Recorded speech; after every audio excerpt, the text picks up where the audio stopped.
Hey guys, how's it going? It's 8-Bit Eric. Welcome back to the channel. And big update to the PlayStation Store. In case you're wanting to pre-order your PlayStation 5 games, they are now available to pre-order. This ain't really exactly groundbreaking news because we're about a month away from the next console generation of PlayStation coming out.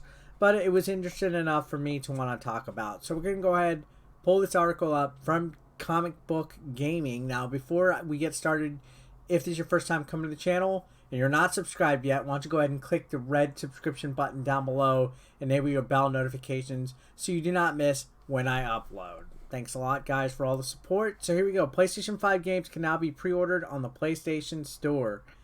Exciting times, guys. So it says anticipation of the PlayStation 5's launch in just a few short weeks. Sony has started to roll out a new update for the PlayStation Store, which includes the option to pre-order multiple PS5 games.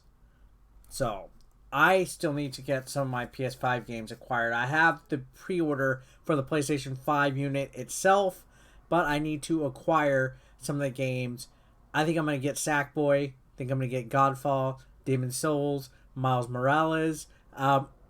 I'm not looking for digital yet, though.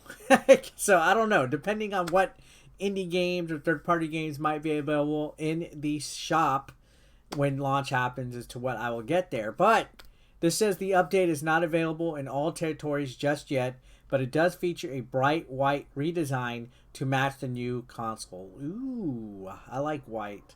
Since players won't be able to preload games without owning the actual system, the option to pre-order PS5s won't make much of a difference. So yeah, you're not able to preload anything, obviously, without the user interface of the PlayStation 5. So, I mean, I guess it's neat that you're able to go in, pre-order them right now, and have them ready for when you get that PS5 secured. You bring it home, you unbox it, you pop it on, you can go right to the store, transfer them over right there.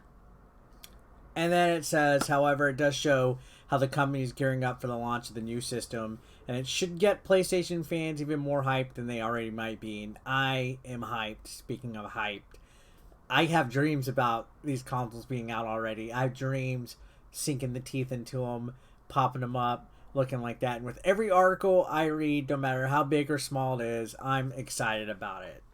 Honestly. Now it says, while the updated store will allow users to pre-order PS5 games, it comes at a cost. Notably, PS3, PSP, and Vita games will no longer be available. So I talked about this earlier this last week.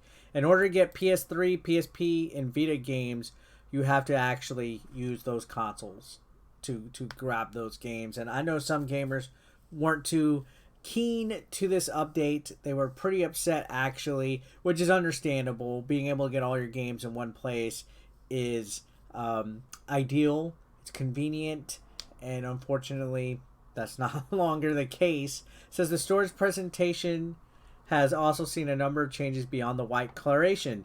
Details that were included in the previous version of the store appear to be missing. There's a lot of stuff. People weren't happy that there was file sizes being gone, screenshots, gameplay videos, all sorts of stuff, like little meta information about the games. It says it seems quite likely these options will return, however. It's interesting to see the various ways in which Sony is starting to prepare for the next console generation. While previous generational shifts featured little crossover between one console generation and the next, this time around will be a bit different. On launch day, PlayStation fans will play a number of games that were previously available on PS4, but now feature next-gen upgrades. So we're getting the, I guess, like the boosted mode, the optimized PlayStation mode. Not all games from PS4 are going to have these optimizations, though, guys. But this says Fortnite, Borderlands 3, and For Honor will have updates. I believe Spider-Man Remastered will as well. Several exclusives for PS5 will also appear on the previous system, and the PlayStation Store will likely look the same on PS4 and PS5. With all these factors, the shift between console generations will be much more gradual than in previous years. So that's good. It's not just going to be like a strikingly alarming change. To quote Russell Brand on Get Rid of the Greek, I don't like change. Despite the smaller shift between console generations, there'll be plenty of exciting reasons to own a PS5 this year. Analysts are predicting the system will be a massive success, and that is a fact. I believe it will be. Not to the extent of the article that I read the other day where it said 200 to 300 million will be sold by year 5 or 6, but it will definitely be record breaking, at least compared to the PlayStation 4, I'm believing. It says demands for pre-orders remain quite high. Yeah, every night I get questions about do I know anything about pre-orders. All these smaller preparations are simply another reminder of how quickly the system's November 12th release date is approaching. So very exciting. PlayStation Store now has the ability to pre-order PS5 games digitally. It's coming quick, guys. Again, we're about a month away. I'm pretty excited about it. I still haven't pre-ordered any games. I might take a look at the PlayStation Store right now anyway. I know the concern with the games this next console generation is the prices of them. I think a lot of that has to do with some of the games being cross-gen, where some of them are on PlayStation 5 right now and PlayStation 4, and they essentially had to develop 2 different versions of the game. Like, they had to make one for PS4, and then they had to optimize it for PlayStation 5. So I think that price includes that convenience charge, or whatever you want to call it. That's what I'm going to label the extended price. I don't see PlayStation 5 or Xbox Series X games being $70 each time, at least for every single title. Maybe for like big games that feature a lot of like exploration elements, maybe single player campaigns and multiplayer campaigns, games that need a lot of support for like online modes and things like that. I'm still not entirely sold that games are going to be that expensive the whole entire console generation. You got to remember, N64 games were kind of pricey when they first came out. So we'll see what happens with this. But either way, we are now able to pre-order games on the PlayStation Store. They're doing a lot of updates. I know this past week the UIs of both Xbox and Sony changed. They got revamped. They made some quality of life changes.